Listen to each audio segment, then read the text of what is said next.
Greetings, everyone. Native plants are my passion, and I hope to share that passion with you today. Today, we're going to discuss how to landscape with native plants in Nevada. So let's start with some definitions. What are native plants? Native plants are species that evolved naturally in a region without human intervention. North America has one of the most diverse temperate climate floras in the world. The book, Flora of North America, documents over 18,600 species occurring in the United States and Canada. And there are over 2,800 plant species that are native to Nevada. Over thousands of years, native plants have developed and adapted to local soil and climate conditions. And they have co-evolved with other species to form interdependent, specialized relationships. An example is globe mallow, for which the globe mallow bee, Diadasia diminuta, is a specialist. And on this photo, you can see the globe mallow bee foraging in the globe mallow flower, and as a result, pollinating the flower. Native plants develop interdependent relationships, and these relationships may not be replicated when native plants are replaced with plants from other regions. As human populations grow and natural areas are converted to landscapes, native plants are often replaced with introduced species. You can help support these relationships by adding native plants to your landscape. And as an example, some insects have developed highly specialized relationships with specific plants. Monarch butterflies are a really well-known example of such a specialized adaptation. The survival of monarch butterflies depends on plants in the genus Asclepias, commonly known as butterfly weed or milkweed. Monarch butterflies cannot feed on any other plant genus. If Asclepias species disappear from a region, so do the monarchs. To gain the most benefit from gardening with native plants, gardeners need to understand key concepts and be able to explain why the term native is of no value without specifying the time and the location. Define the ecological regions of Nevada. Appreciate the importance of native plants in an ecosystem. Recognize the connection between native plants and native wildlife. Describe 2 principles of gardening with native plants. And finally, select appropriate native plants for a given landscape. And here's another example. So this is a native bee foraging on the Nevada native mountain hollyhock, Iliamnus rivularis. So let's start with our first objective, defining native. So the term native, as I said, is of little value if a plant's native range is not specified.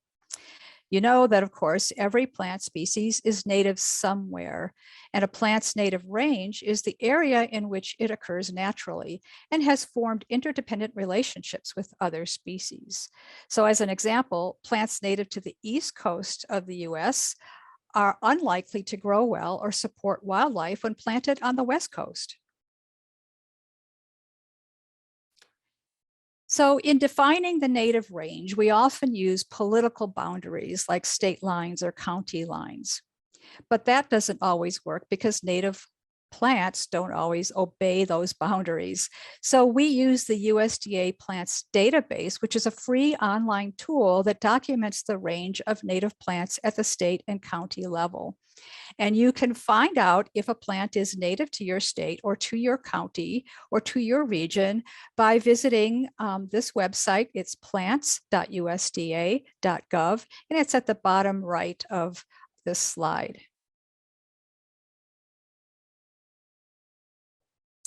Native ranges may be broad and widespread, covering many counties or states. And if they are, these plants are more likely to adapt to a wide variety of growing conditions. For example, swamp milkweed has a broad distribution range and can be found occurring naturally across much of North America, including Nevada. This is an adaptable species, which is also a favored food source for the monarch and queen butterfly larvae. Native ranges may also be limited to only one region or even to a few counties. These plants are more likely to need very specific growing conditions that aren't found in a typical residential landscape. Roundleaf buffalo berry, also known as Shepherdea rotundifolia, is endemic to southern Utah and northern Arizona. And you can see roundleaf buffalo berry on the right of your slide. This beautiful shrub grows in very specific soil and climatic conditions and shows poor tolerance to irrigation. So plants with such a limited native range and very specific conditions are less likely to survive in a typical landscape. I'm going to talk more about a related species later on in this video. And here are some additional terminology that you may be interested in. When we talk about natives, we often use the word indigenous. Indigenous is synonymous with the word native. So if a plant is native to a region, you can say that it is indigenous to that region. Endemic is another word that's commonly used. Plants with a native range limited to only one region are said to be endemic to that region. An example of that is roundleaf buffalo berry, which is endemic to southern Utah and northern Arizona. And finally, another term you might want to know about is provenance.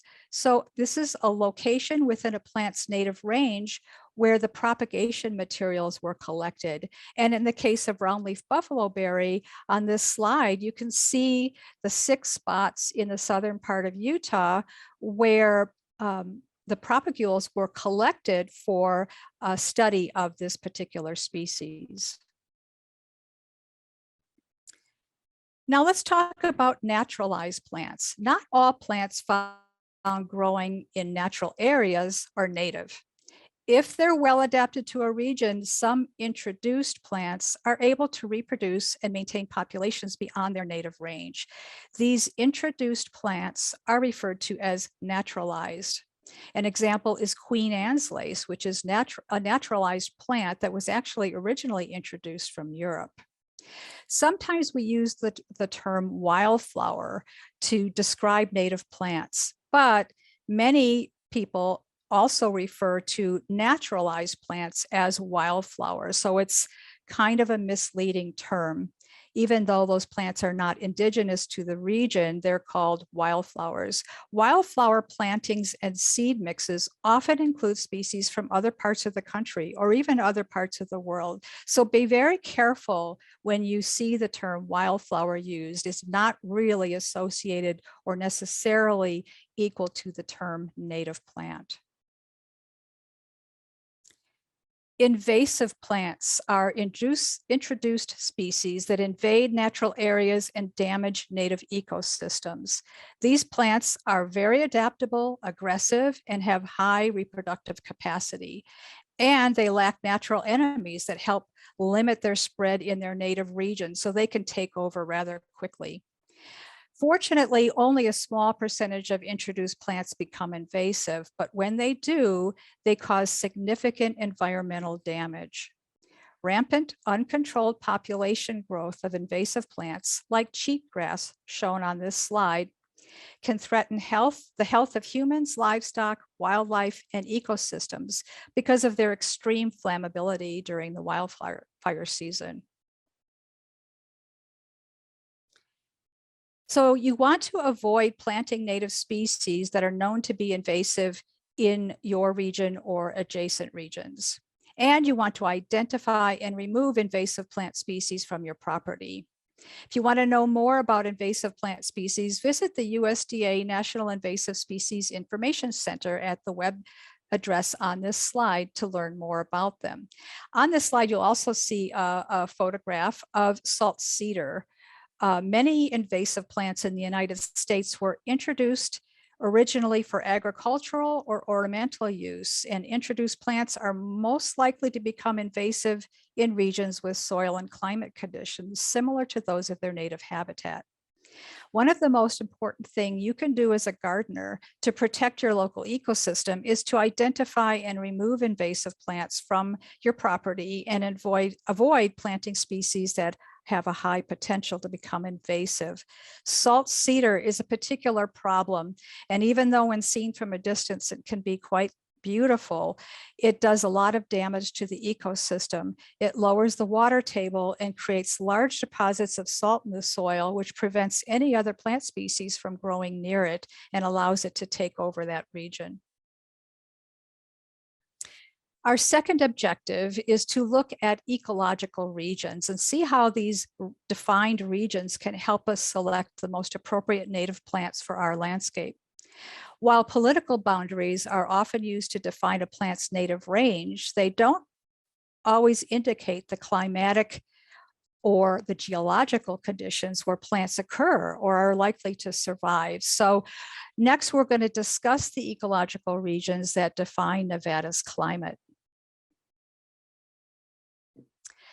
So just another definition here, ecological regions is also referred to as ecoregions. And the ecoregion framework used by the Environmental Protection Agency is based on geology, landforms, soils, vegetation, climate, wildlife, and hydrology. And there are 4 levels. Each level is progressively more refined. So the most broad level is level 1. And at that level, there are 12 defined ecoregions in the continental United States. At the level of 2, at level 2, there are more than 12. There are 25 ecoregions. The level 3 ecoregion is the level at which it's most useful for gardeners who are seeking to identify native plants that will provide the most benefit in their region. There are 105 level 3 ecoregions within the continental United States. And these are an indicator of the region where the plant material can be transferred from the wild to someone's landscape with little risk of it being poorly adapted to that new location. So let's take a little bit more in-depth look at level 3 ecoregions in Nevada. So Nevada has technically 4 level 3 ecoregions. One of the ecoregions is just a very, very tiny part of Nevada, but we'll discuss it anyway because it is relevant to people who live in that area. So on this slide and on this picture, you'll see numbers, and these numbers are an indicator of different ecoregions. So at the top of this picture, you can see number 80, and that refers to the Northern Basin and Range ecoregion. Number 13 refers to the Central Basin and Range ecoregion, and that covers almost the entire state. Number 14 is in the southern part of the state and into Southern California and Arizona, and that's the Mojave Basin and Range ecoregion. And then, of course, the fifth, number 5, is Sierra Nevada, and Sierra Nevada ecoregion is only a tiny little part on the western side of Nevada. You can explore more about ecoregions by visiting this website, but let me describe some of these ecoregions in a little bit more detail. The Northern Basin and Range is in the northernmost part of Nevada, and it's cooler than the rest of the state. The Central Basin and Range, which is in the center of the state of Nevada, encompasses the Great Basin Desert, and it covers most of central Nevada. And then finally, the Mojave Basin and Range aligns with the warmer Mojave Desert in the southern part of the state. And then, of course, the Sierra Nevada aligns with the Sierra Nevada Mountain Range on the western part of the state, and most of it is into Eastern California. This ecoregion is important because it casts a rain shadow over ecoregions to the east and limits our precipitation during the season in the Great Basin. Another thing to keep in mind is because of the mix of higher and lower elevation areas in our state, many microclimates exist, which may affect temperature, precipitation patterns, and soil characteristics. So even though you're within an ecoregion and that may have a broad definition as to what that means, if you're at a higher or lower elevation within that ecoregion, that can affect conditions a little bit. So living in Nevada makes it just a bit more complicated, but of course, I think it's more fun as well and more challenging for gardeners. So let's talk about why you should plant natives and why they're important. Well, of course, we know that many are beautiful and popular landscape species, but it's also a way to celebrate the natural heritage of your region and to create a sense of place.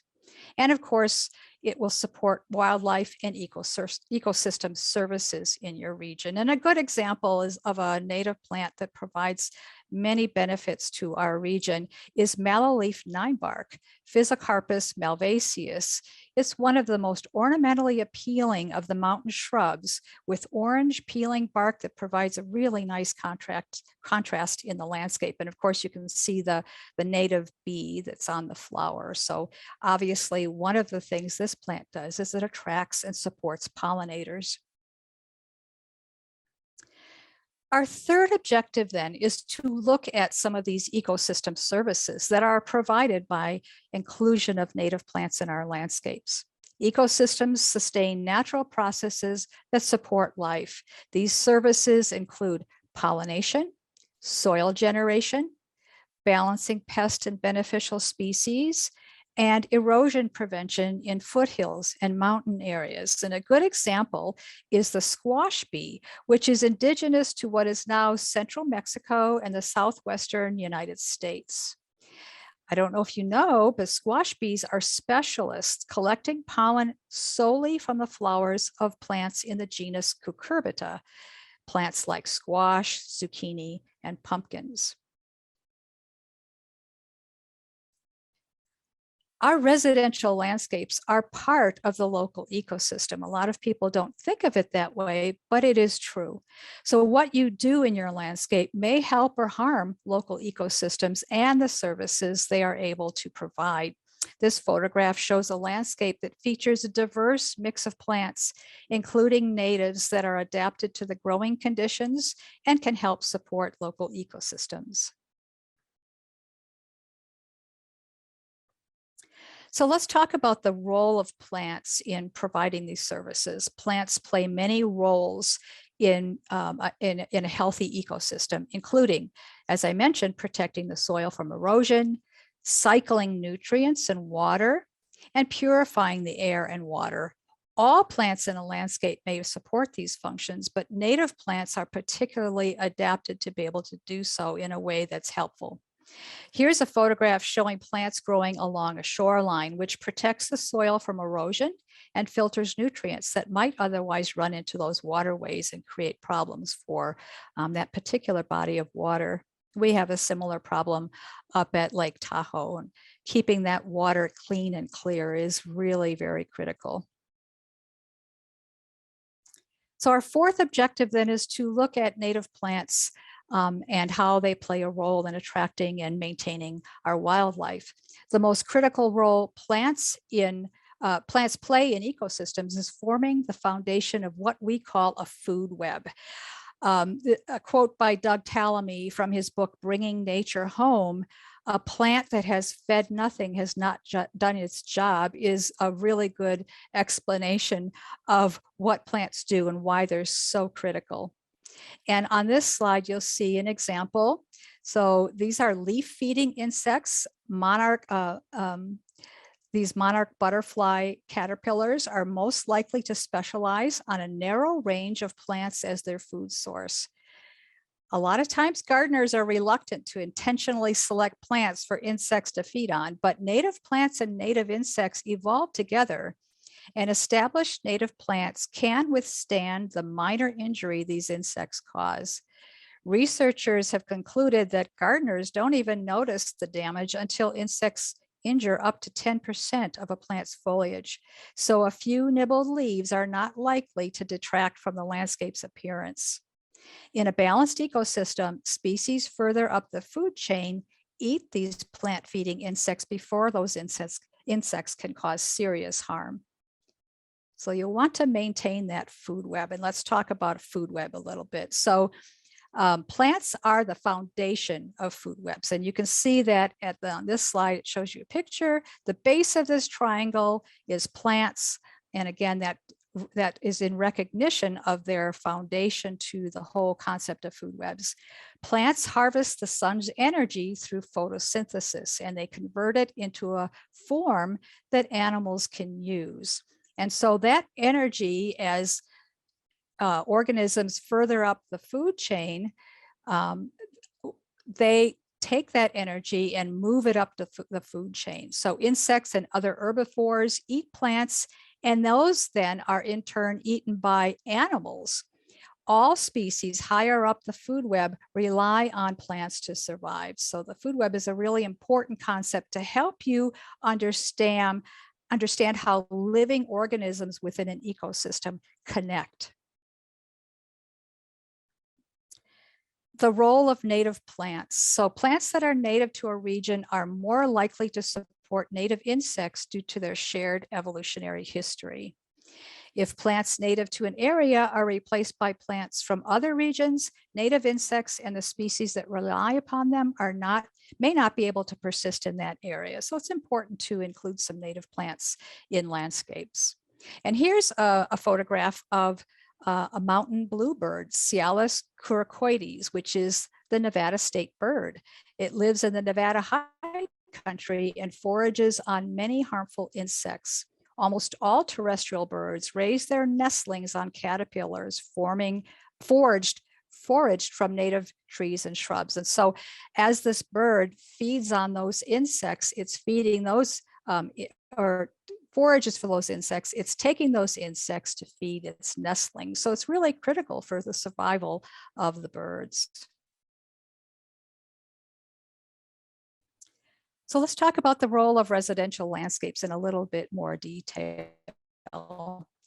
As natural areas disappear, residential landscapes then become wildlife and healthy ecosystems.